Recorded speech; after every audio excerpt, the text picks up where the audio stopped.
సృష్టికర్త ఒక్కడే, దేవుడు ఒక్కడే. ఆ ఒక్కడి దగ్గరికి వెళ్ళి నేను సూర్యుని పూజిస్తా, నేను చంద్రుని పూజిస్తా, నేను నక్షత్రాన్ని పూజిస్తా. ఇదిగో ఆ దేవుడు సృష్టించిన మేకల్ని గొర్రెలను తీసుకొచ్చి ఈజిప్ట్ వాసులు దేవుళ్ళుగా పూజిస్తున్నారు. దేవుడికి ఎలా ఉంటుంది? పంచభూతములుగా సృష్టించిన యొక్క గాలిని తీసుకొచ్చి వాయుదేవుడు, అగ్ని తీసుకొచ్చి అగ్నిదేవుడు అంటూ దేవునితో సరి సమానముగా పూజిస్తూ ఉన్నారు. యెహోవాకి, రోషము కలిగిన యెహోవాకి ఎలా ఉంటుంది?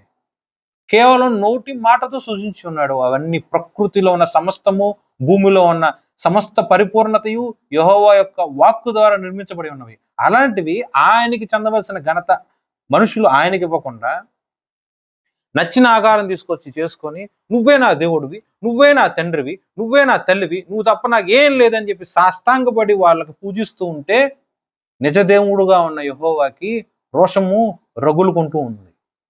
అదే వాక్యం జలస్.